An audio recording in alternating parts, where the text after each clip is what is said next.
Okay, well, I'm going to make some announcements to get things kicked off here. So here we're going to do a demonstration round for you, but a couple of things are going to be a little different from what you're going to do. Most importantly, these debaters are only going to give 5-minute speeches rather than your 7-minute speeches. We do that just to kind of keep things moving along because we don't have a lot of time left tonight, so we'll get through this a little bit more quickly. You're welcome to take notes. You're welcome to record this round, although we're recording it as well, and we'll make it available to you. But most importantly, you should make note of questions that you have as the debate unfolds. Those questions will be answered at the end when we'll have a chance to interact with the debaters, and I'll come back here and answer some of those questions for you as well. The motion for the debate tonight. It's a little weird. This is also not typical of the motions that we would give you to debate, but it's kind of a weird one, so we thought we'd try this out. So a lot of British parliamentary debate motions begin with the phrase, "this House." Again, it's just a nod to that British parliamentary origin of this competitive format. Doesn't mean anything special other than this group of people assembled here. We are the House that is adjudicating this motion. So the motion that we're going to adjudicate, the motion that we're going to debate tonight is this House, as an advanced alien race with the ability to do so, would not save humanity from their own destruction.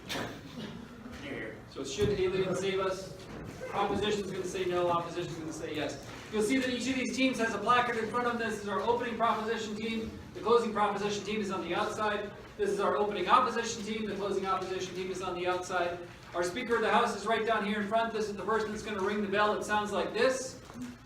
You'll hear one of those at 1 minute in and 1 minute remaining in each of the 5-minute speeches. You'll hear 2 bells at the end of each of those 5-minute speeches. And should they go over time past 5 minutes, 15 seconds, that bell will ring continuously until they stop speaking. With that, then, I'm going to call the House to order and call upon our Prime Minister to deliver a constructive speech in support of the motion. Oh, one more thing. Knocking. That's what I was just going to tell you about. One of the conventions of this style of debate is that you, as the audience, are encouraged to participate, which means that you can cheer for the arguments that you like. The traditional way of showing your support for arguments that you believe in or find compelling is to pound on the table, sometimes say here, here. So feel free to do that. You'll notice the debaters kind of do that naturally when they're making arguments or listening to the position they support. They'll say here, here, and that sort of thing. Feel free to do that as well. And now, I'll turn it over to our Prime Minister to open the debate on motion.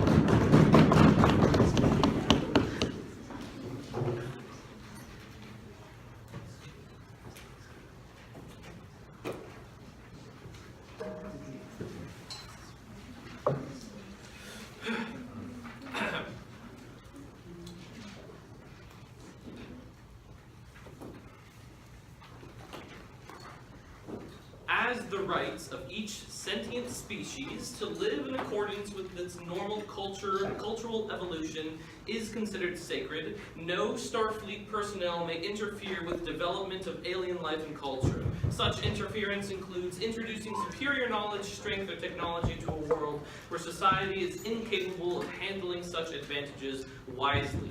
Starfleet personnel may not violate this prime directive, even to save their own lives and the lives of their ship. This directive takes precedence over any and all other considerations and carries with it the highest moral obligation.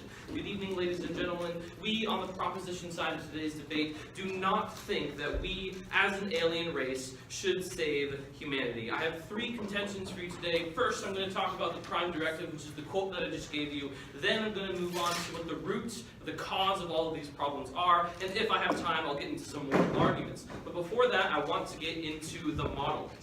The first point on the model is that A, we are these alien species, and although we are technologically advanced, we are still bound by the laws of science and physics. Second point on the model, whatever the destruction is, for example purposes, we're going to be using nuclear war and climate change. Whatever the destruction is, we think that it was caused by the human race itself. The third point on the model is that we will be able to solve this problem, but it will come at some cost. Whether it's time or resources, it will cost us as an alien race somehow. The fourth point on the model is that it would be impossible to solve this problem without making ourselves known to the human race. That is also to say that humans would remain agnostic if we did not interfere with their immediate destruction. The fifth point on the model is that this debate is focusing completely on the perspective from the alien side. That is to say that we're weighing whether or not it would benefit us as an alien race to save humanity. Any clarification? question. Yes. Yeah, so what do aliens care about, and like how does benefit conceptualize for an alien civilization? Yeah. What if our benefit is like not anywhere near what humans do? No, I definitely understand where you're coming from, and I'm going to get to that later in my case. So, moving on to my first contention, which is the prime directive, right? So, what we think is that interfering with any underdeveloped society is going to have multiple catastrophic events. The first catastrophic event that will happen if we interfere with the human society is that we think it's going to cause fear, right? In my model, right, I described that we have to make ourselves known to humanity. So, obviously, if we make ourselves known to humanity, the human race is going to obviously live in constant fear that there's some sort of alien overlords that can destroy us or save us at the push of a button. Just knowing that fact is going to drive humans into constant fear. Yes, Nathan, I'll take a question. Yeah, I live in the terror of the fact that a single missed nuclear signal could land us all in atomic fire. I'm terrified of the fact that the oceans are rising and we're all going to be drowning in the near future, right? We live in fear in the status quo. Yeah, but we think that this fear of an alien race is kind of different from the fear of climate change, because we think that an alien race kind of has a more direct impact than what climate change does. We all know climate change is the thing, we all know climate change is the problem, but we think that an alien race, right, saving us, having the capability to destroy us, is a lot more fear-inducing. So what is this fear going to do? Well, we think that governments, right, when you have a population that's fearful, is going to move towards more fascist tendencies, right? We think that what this is going to eventually do is every Earth-based policy that comes about after these aliens, after we make ourselves known, right? We think that every Earth-based policy is going to take into account that there are aliens that can destroy us at the push of a button. We think that this is going to drive politics into a way more of a fascist regime, and we think that's going to have a lot of detrimental effects on the human society that we're trying to save initially. Moving on to my second point, right? We're looking at what the causes of these catastrophic problems are. We think that the real reason why humans are destroying the world is because humans are inherently selfish, humans are inherently greedy, and humans are inherently stubborn. That is to say that even if we are somehow able to stop climate change, we don't think that climate change actually is going to be stopped. We think that humans will just continue to waste resources. We think that humans are going to continue to be greedy and selfish, and we don't think that anything will actually get solved anyway. So it doesn't matter if we actually save them from this catastrophic event or not, because it's going to happen eventually no matter what. So, if humans cannot come together as a race to solve their own problems, right, they don't deserve to live, they don't deserve a second chance, they've had plenty of second chances in the past, and they shouldn't get another one. Thank you very much.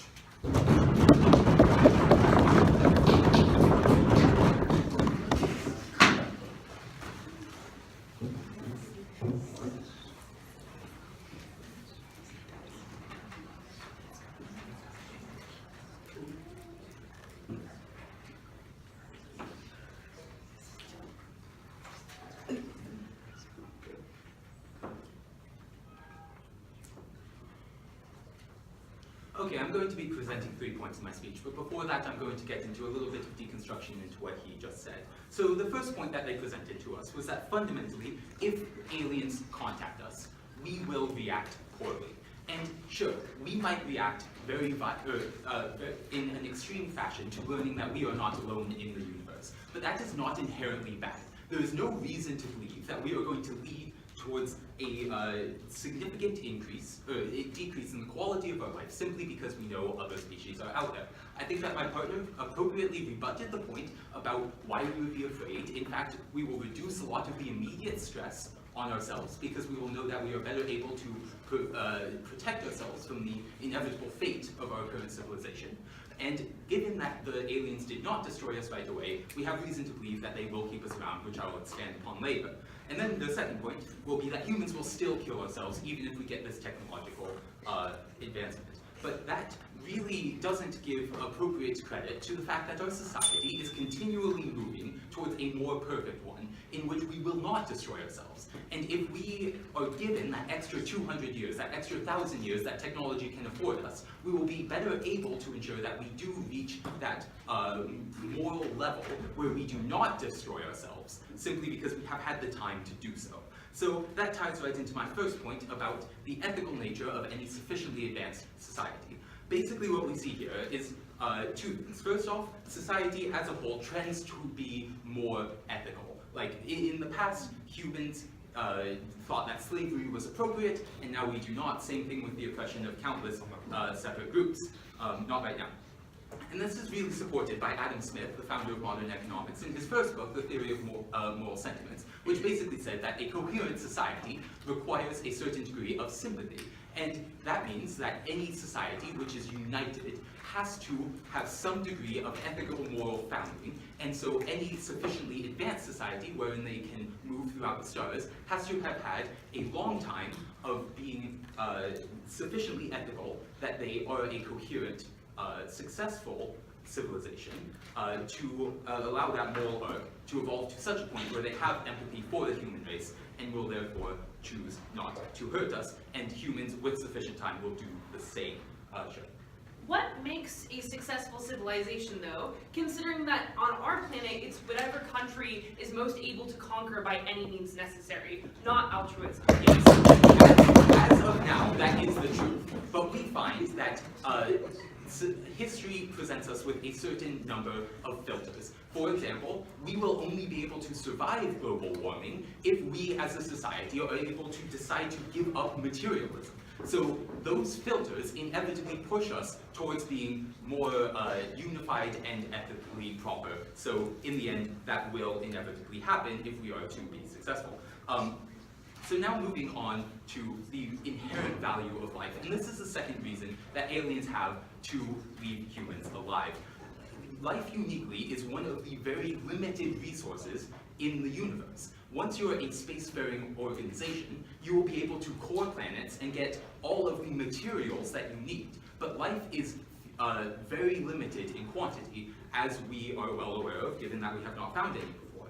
And evolution is uniquely able to create the perfect product over millions of years. So by allowing all life on Earth to die, because either global warming or nuclear warfare could potentially do this, we would be squandering this resource as an alien civilization when we could potentially incorporate it to bettering ourselves. Like perhaps we have not perfected the cow, and therefore we'll never be able to have hamburgers, which we really want as an alien civilization. So there's a huge resource there. Also, the innovative capacity of humans is astounding. And this really ties in with the idea that they were presenting there at the end about how humans are going to militarize and try to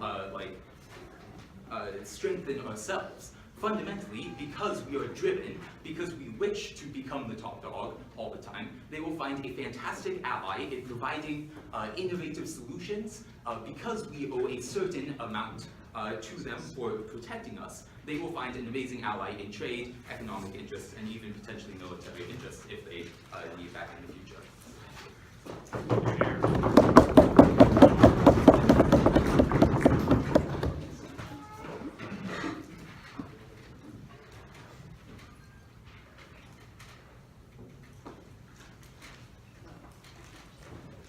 2 points of deconstruction as I begin my speech.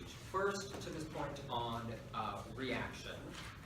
This will tie back into most of my speech, that's interwoven deconstruction. But I believe that generally humans would have to react negatively. Individual people can be smart, but people as a mass noun can easily be duped or gullible. This is that whole sort of sheeple perspective. In a world that we're imagining, it would be very easy to imagine the United States or the rest of the entire global community being led astray by some charismatic leader who doesn't necessarily have our best interests at heart. That is the manner of material that my partner was getting to. Second, to this argument that the inherent value of life matters in this, we think that that's a human perspective. Really what the leader opposition said was that we as humans in this room value our own lives, and that is certainly the case. But that's not necessarily the case for aliens. For example, if you're walking down a sidewalk, do you necessarily go out of your own way to avoid stepping on bugs or things like that? Your life matters, and you're not necessarily, you as an individual will, generally speaking, value human life, but that is A, not necessarily universally accepted, and B, not universally accepted. Sure. So the same is true of saying that we shouldn't intervene because the prime directive exists, which is also based on very Western philosophical concepts. What in this debate, if not what humans value morally, should we prioritize in this debate based on how we make our decisions? We think it's in long-term interests. We think, and this is our sort of second point following the prime directive, is that if we are saved by this advanced alien species, it won't allow us to address the underlying cause of what it is that they are saving us from. The two examples that my partner brings to you are climate change and nuclear warfare. If we essentially get this bailout, we as humanity will not have learned our lesson on climate change. It's very easy to imagine a situation where once every 50 years or once every few centuries, this advanced alien race has to come back to us and save us from ourselves again. Intergalactic paternalism, saving us from ourselves because every time they leave us alone for more than 5 minutes, we try to blow ourselves up again. Nuclear war and climate change are the status quo worries, but who knows where this goes centuries from now. Nanotechnology, weaponized diseases, things like that. If we get this bailout, we might just go back to doing the same thing. We could even do it worse, because we now have confirmation that these paternal aliens are going to bail us out every time we screw ourselves over. We think that that is an extremely important point.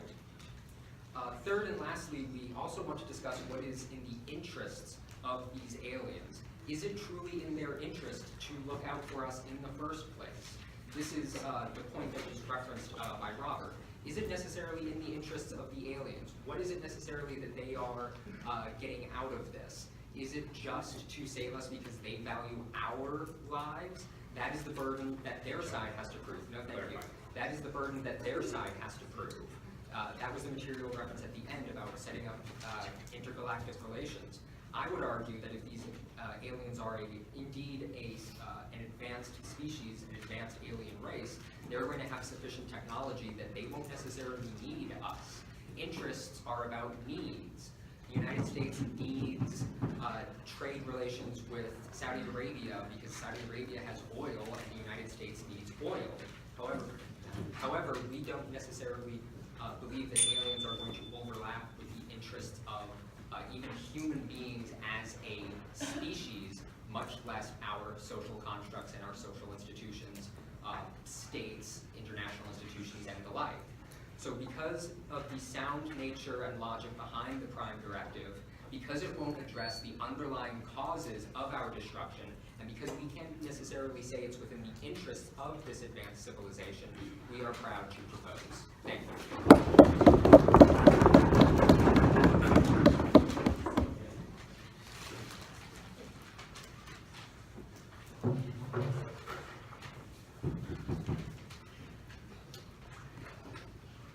So the essential question we have to ask, right, is what can we know about these aliens? And we're only given 2 facts per the model. We know that they're advanced, and we have to assume that because they're able to contact us and solve our problems, they have sufficient technology. So we do have a very limited base by which to know about these aliens. We know that they're rational, which is why all of my partners' ethical stuff still stands, right? That we think that by and large, the laws of morality are fundamentally rationally coded, and this is how we fundamentally access our material. Now, they may criticize, well, we can't conceivably know about this, but then, as Robert correctly points out, they cite the Prime Directive, grounded fundamentally in this very Western paternalistic notion of, well, we just want to study cultures, right? This was written by hippies in the 60s, right? That this is not some great grand moral principle that exists universally, right? Why do we think that the aliens are going to agree with Gene Roddenberry's take on the situation? Likewise, all of their fear analysis, in addition to being rebutted by Henry and talking about what negative externalities they're going to hit on human life, if they don't buy our ethical analysis, doesn't actually matter at the end of the day, right? Because as they say, this is grounded in alien interests. So I'm going to take them at their best and assume that we can have some form of immoral aliens and still explain why they have value in keeping us around and keeping us alive. So fundamentally, we think that knowledge is a universal good, right? That when humanity finally shuffles off this mortal coil, either by melting the polar ice caps, making us incapable of creating calcium carbonate in the oceans, right? When the Holocene extinction wipes out most complex life on Earth, or the easy solution, the entire thing gets lit up and ends in nuclear fire. We think that not only do you lose every bit of knowledge about humanity, who we were, what art we did, what beliefs we had, we also think that huge amounts of life, the DNA locked within them, just gets eradicated outright. And we think that fossils are universally less useful than complex organisms being able to study how they interact in the ecosystem. And we think that knowledge is an inherent good that these aliens would value. We know that they were able to get to us, and we know that they were able to get technology, so we have to assume they do value this knowledge. And I am going to talk in my split today about why this knowledge is uniquely devastating and matches their frameworks of what the aliens would value. But Joey does point out, you wouldn't care about something unless it has a value to you, but we think that research animals, right, are kept alive for a reason. That even if they're less intelligent than us, we think that the great apes have incredible things to teach us, right? We think that there is a value on the most selfish perspective ever to keep the rainforest biodiversity alive, because if you look at how are we going to develop new and interesting cures, you have to look at new and interesting things, right? That by and large, Henry talks about this in his speech, that there is no shortage of simple brute resources, right? That there are trillions of dollars of silver or platinum floating through space, right? That minerals aren't complicated. But if we look at the universal scale, nothing is scarcer than than complicated life, that we've been unable to find it anywhere, and we are desperate to find it. We have to assume that this interstellar species, right, is incredibly curious about how we did it. We might not share any of their values, but they'd be very interested in learning what we believe and why we believe it. And they could do this for any reason, right? That we think that knowledge is really useful, because knowledge makes whatever about what you're trying to do easier, right? Knowledge is the universal good. It's neither good or bad, right? It just helps whatever you want to do, whatever interest you're trying to advance, are a lot easier when you're smarter about it. Nature destroys itself all the time, right? We can study physics to understand how things come apart. Why are humans inherently important in the search for knowledge? If they understand physics, then they can study other aspects of life. Well, we think that a huge amount of data is lost, right? That once we have fossils, we don't get to see how they interact with one another, right? That there is not another Earth out there, right? And if there is, it's somewhere lost in the distant cosmos, right? That fundamentally, that they lose access to us, right? As a species, and that they lose this grand knowledge fundamentally, right? We don't know what they want because we don't know anything about them, right? If they're a perfect utopian society that hasn't invented hot-ready pizzas, we think that if they find out about hot-ready pizzas, they're better off for it, right? That if we think that they find out about our life, if there's some crazy silicon-based life form that can't understand carbon-based life, they go, wow, this is really interesting. And we think that we learn a bunch when we look at the bottom of the Marianas Trench and find life that does not originate in photosynthesis, right? That we fundamentally believe that by going out into space, you have to develop new and exciting polymers. And we don't think that they should merely let on a moral grounds to punish them like naughty children, right? We do not think that they should throw away this incredible opportunity for scientific advancement, research, and study merely to punish us because they think that we've been naughty, uneducated children. Their better move is to educate us, to study us, to vivisect us, whatever they want. But they want us alive, and they are very curious about us, proud to oppose. So,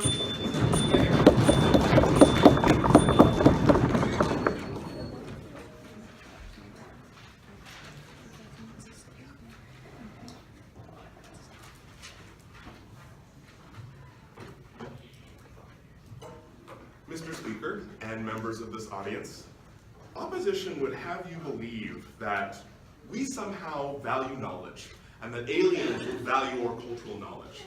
Today I'm going to tell you why that's not true, and all of my deconstruction will be interwoven. 2 points: human malevolence and alien slavery. Okay, let's begin. Let's look at human malevolence. Let's look at it on an environmental scale. This is the 6th mass extinction, after K2, right? After KT, excuse me. This is the type of groupthink that top half tried to tell you about, but I'm going to expand on and give you those links. Oceans are warming, right? Corals are dying, loss of habitats. We don't care about studying science, we don't care about studying life on this planet. Destruction of forests, more greenhouse gases are in the environment than ever before, decreasing EPA regulations, we don't care about polymers. Reject that wholeheartedly. More plastic particulates exist on planet Earth than people. 7.3 billion people live on Earth right now. There's more plastic. Okay, now let's look at the social. Not at this time. 1/3 of people live without water. Yemen is experiencing the worst humanitarian crisis that's ever been recorded. People are living in poverty, nuclear war. I could go on and on and on. Confined animal feeding operations. We're talking about beef. We're talking about torturing more animals in space. Reject that wholeheartedly. None of that points to knowledge. None of that points to compassion. None of that points to, not at this time. None of that points to understanding or valuing what makes us human, because what makes us human is violent. And let me just give you this point of deconstruction very quickly. If you're going to accept this idea that there are some sort of malevolent actor or benevolent actors that are aliens that are watching over us, which is called zoo theory, they completely missed that. Really what that shows us is that these aliens are going to allow us to engage in harmful practices. We're hurting one another every single day, and they're allowing it to happen because they want to study us for knowledge. What does that say about the aliens? Top half, if you have anything. Okay, so doesn't the point that you're outraged by all of this abuse of animals in like meat factories show that humans are becoming more ethical and in the future they will? No, we don't have international organizations that are working towards this, not at all. All of the information that I've given you just is evidence that we don't value one another, we don't value human life, and the impact of that is that we're going to continue to harm one another. Here is where we get into alien slavery. Okay, all right. 400 years of slavery began because Europeans decided to outsource collecting the slaves from the huge continent of Africa to the chieftains. They said, do you want to get rid of your rivals? Do you want to remove individuals you don't agree with culturally? Why don't you send them to us so that we can sell them in the largest transatlantic slave trade that ever happened, that this planet ever saw? What do you think is going to happen when an alien race comes down? This is a direct refutation from top half. What could we give an advanced society? We could give them people. We could say, save us. What's going to be the trade? Do you think they want minerals when they came from an interstellar planet all the way to Earth? They want minerals from the ground? No. They want something that's much more precious. They want deoxyribonucleic acid. They want humans, and they will take us, they will breed us, and they will work us to death. Nathan, not at this time. John, please. Yeah, like this is just pure conjecture. Why can't the aliens just work with us? Tell us why this alien species is the kind of species that enslaves people. You're just assuming. Perfect. Okay, 1603, settlement of Virginia, right? Britain says, we're going to send people over to the United States, and we're going to work with the Indians there. That literally did not happen. They rejected all of their claims to communal lands. They said, actually, if you come to the United States, we'll give you 50 acres of land. That quickly turned into child slavery. They said, not at this time, you already had your chance. They said, we're going to hold that land over you. You're going to work as an indentured servant. And maybe after 4 to 7 years of brutal labor, you will get that land. That is exactly what's going to happen. The potential for brutality here, the potential to create generations of human chattel, the potential to literally watch as our bemused captors force us to suffer on the journey to their planet, it's outrageous, it's disgusting, and we reject it wholeheartedly. We don't want their savior because it's going to come with a price, and that price will be never ending, that torture will be never ending, that suffering will be never ending. There are only symbiotic relationships, and a larger force will always prey upon a weaker force. We must reject these saviors. Do not go towards still waters. Do not pet a silent dog. We are proud to propose.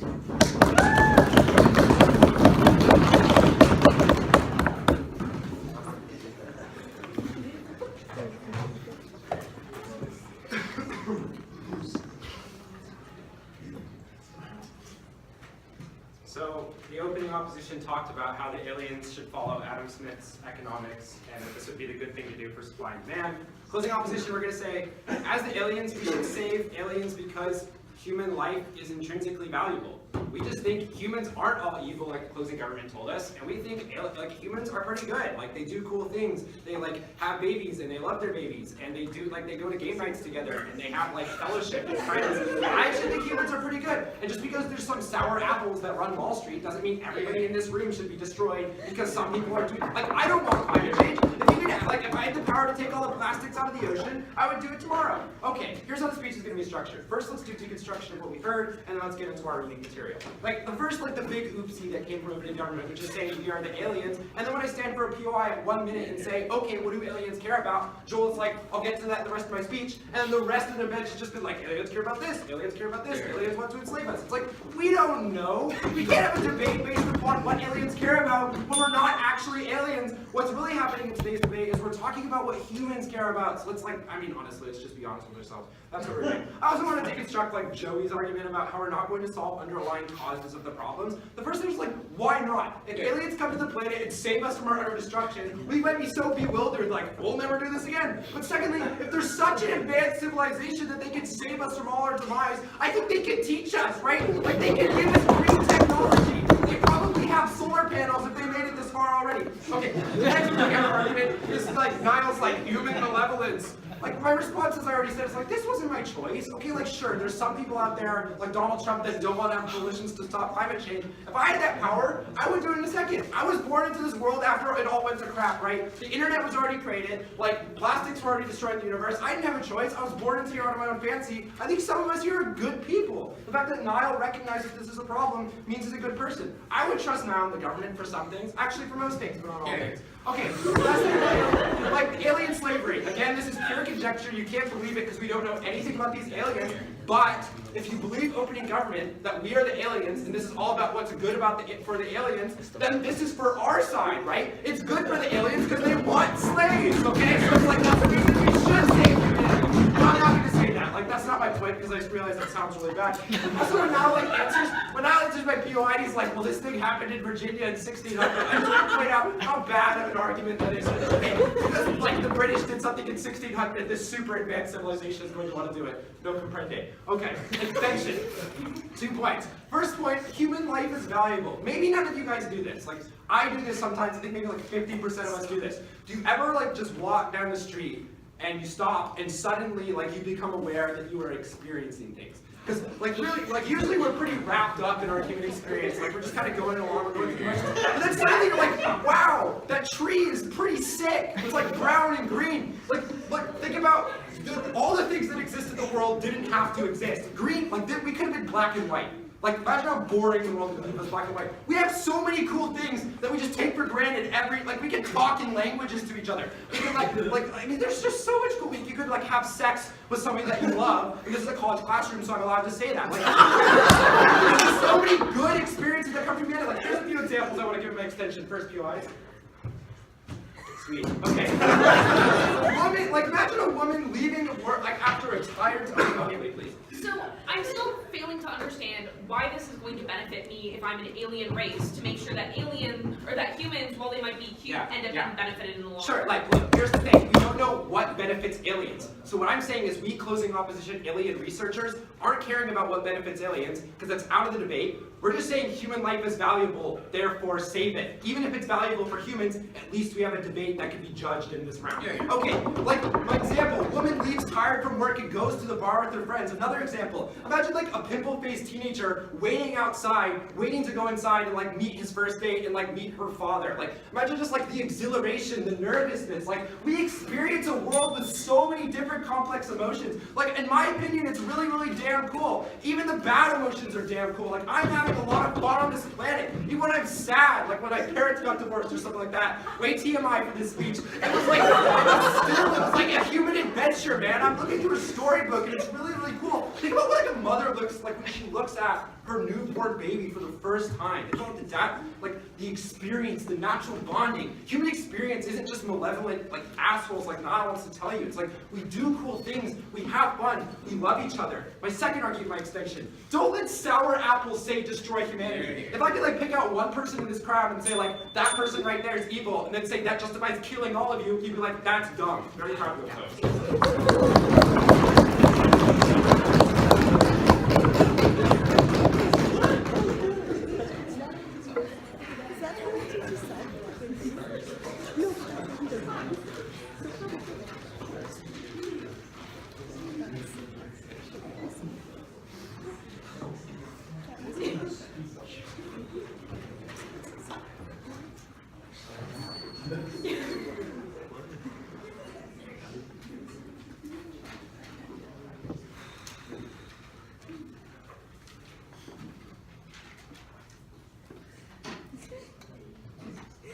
So in debate, a lot of times we talk about this idea of framework, which is basically the metric for which a debate ought to be adjudicated. right? How we should decide who wins. Because at this point, we've just had a lot of people talking at each other and saying things about stuff that we certainly don't have any idea about how to actually adjudicate. We're not actually aliens. We can't actually understand what alien thought processes are.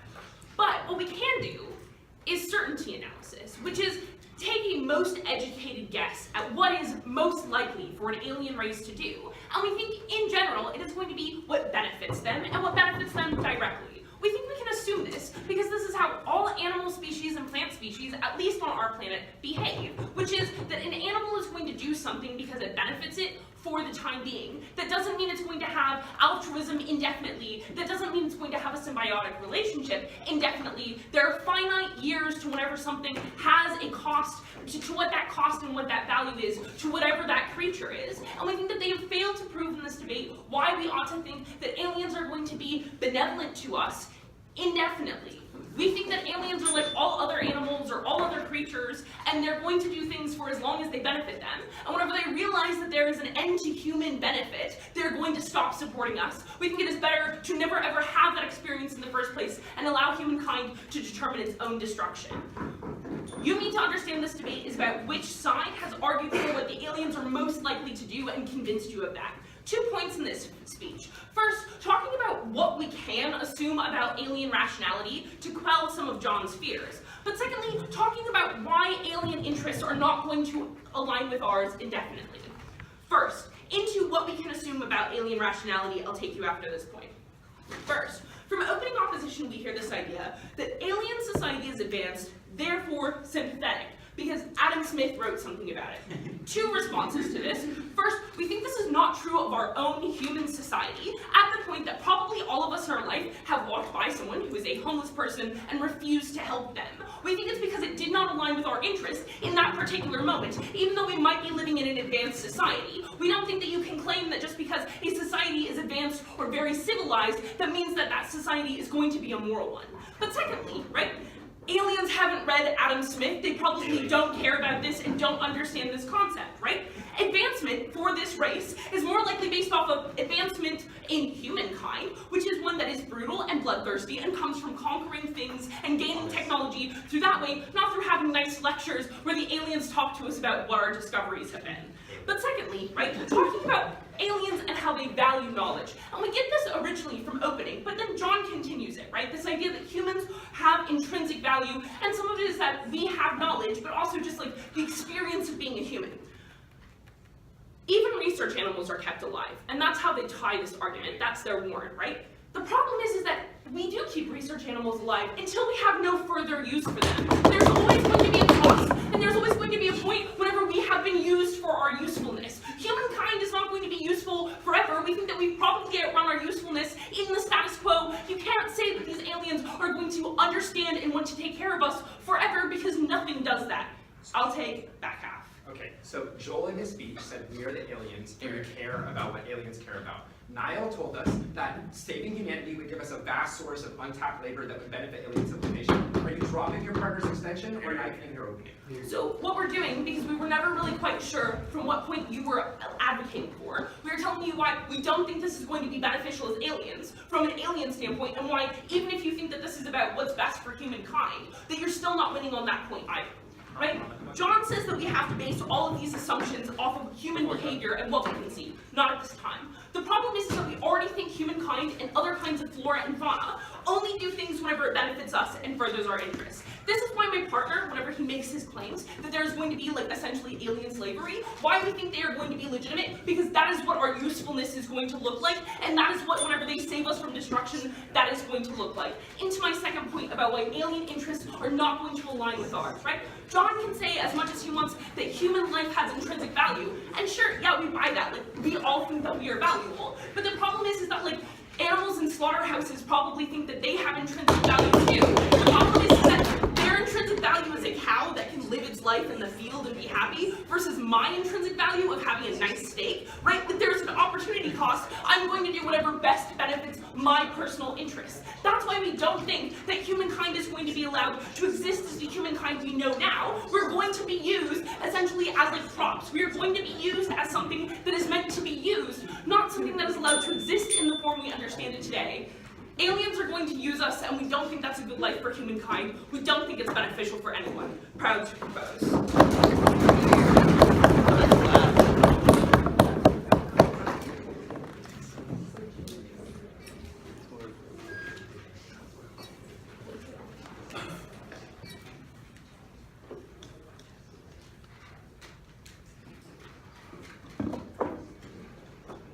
The weirdness and simultaneously the beauty of John's extension is that the analysis that he gives in his speech obfuscates the random uncertainty of its entire round. What do aliens value? How will the impacts turn out 100,000 million years from now, despite the fact that we don't know anything about the moral paradigm and the ethical quandaries that these alien individuals experience. So, what John tells you is that because everyone, especially and including humans, has their own individual experiences that they find beautiful, that they find value in, aliens, with a rationally objective moral calculus as to what they should and should not do, save us to give us the ability to live out the experiences that we find valuable, regardless of whether or not all of the Western liberal philosophy debaters here up on opening up and closing up care about. Two questions in this debate. First, on ethics and why John wins the debate. Second of all, on impacts and why we don't care.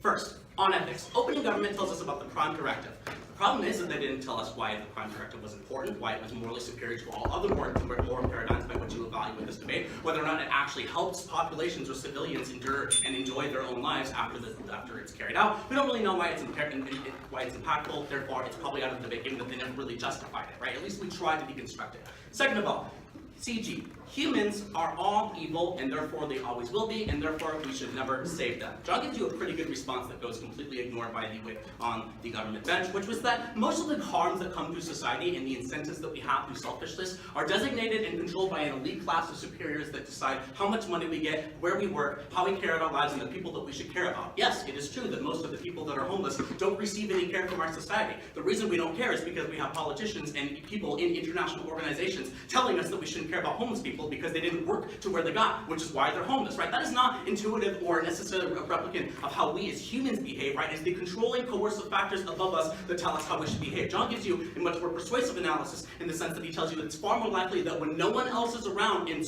all variables are controlled, that we're very likely to help the people who are suffering on the street because we have kids and take care of the people around us ourselves and understand why their life is valuable, not the people who tell us that we should ignore them for their own profit-based motivations. We think people are inherently valued. But then John obfuscates this entire debate by saying that if you care about anything that is ethical in this debate, or anything that is a resemblance of morality in this debate, you should probably vote for closing opposition. And the reason is because we all share the value of living, whatever that living may be, whether or not that is being entirely altruistic, whether or not that is being completely evil and awful to each other. But we, especially as aliens, don't get to decide which one of those moral, ethical societies is the best or the worst, which means that we should probably just give people the ability to suss out their own differences in society and allow them to survive and endure their own lives, whether or not we think it is valuable or not. We see, John tells you that living in and of itself is beautiful, and therefore we should save this society, particularly the human race who screwed it all up for the past couple of thousand years, to live our own experiences and love and continue to care about the people that we have for the past,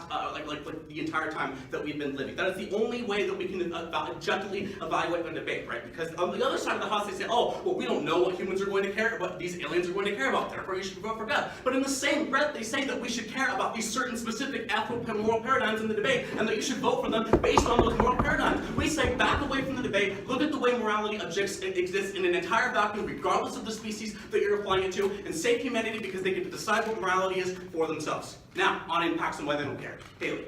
So I'm a little bit confused. You're saying that aliens, our alien race, has a moral obligation and duty to save humanity from its own destruction, which it warranted. But at the same time, you're saying that we now also have a moral obligation to step away once we've done so and only ever help them altruistically. There's no such thing as a pure altruistic We're not species. precisely. We're saying that they shouldn't help them because they should be good to us. We're saying that they should help us. So because we all have the right to live. It is not altruistic to give people the right to live. It is based inside the humanity and the individuality of any individual species, regardless of how they see ethics. Now, on impacts, fascism is going to happen. Fascism is already happening because people are scared of climate change and look to authoritarian leaders like Donald Trump to figure out what to do with it. It happens on your side of the house too. We don't understand why that's going to happen any worse on our side of the house. Then Joey says intergalactical paternalism.